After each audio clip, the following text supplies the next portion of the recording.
सबसे अच्छी ढाल बचने के लिए कौन सी है? एक एक कर दरबारी ने इन प्रश्न का उत्तर दिया। किसी ने तलवार कहा तो किसी ने भाला, किसी ने तीर कमान कहा तो किसी ने चाकू। जब बीरबल की बारी आई तो वह बोला, जा पना, मेरा विचार से मुसीबत में जो हाथ में हो वही सबसे अच्छा शस्त्र होता है। बीरबल का उत्तर सुन दरबारी उसका मजाक उड़ाने लगे। अकबर भी उसके उत्तर के संतुष्ट नहीं हुआ। बीरबल उस दिन तो अपमान का घूंट पीकर रह गया, लेकिन अपनी बात सही साबित करने का मौका बहुत जल्द उसके हाथ लग गया।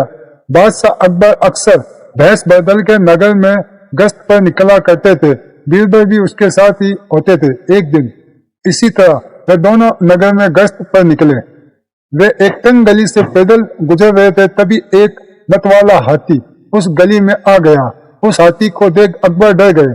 उस समय उसके पास एक तलवार थी, लेकिन इतने बड़े हाथी के सामने वह किसी काम की नहीं थी। उन्हें अपना बचाव का कोई रास्ता नहीं सूझ रहा था। गली इतनी तंग थी कि वहां से भाग पाना लगभग नामुमकिन था।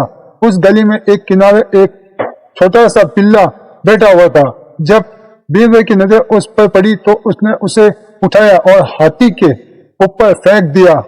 इसी तरह हाथी के ऊपर उछाल दिया जाने पर पिल्ला डर गया। उसने हाथी की सूंड को कसकर पकड़ लिया। पिल्ले की इस हरकत पर हाथी भी घबरा गया और अपनी सूंड झटकाने लगा।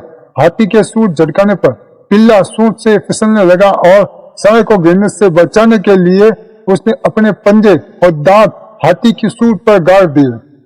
हाथी बिलबला उठा और सूंड को झटकते हुए पटक कर गली के बाहर भागने लगा। हाथी के गली से बाहर भागने पर अकबर को चैन आया।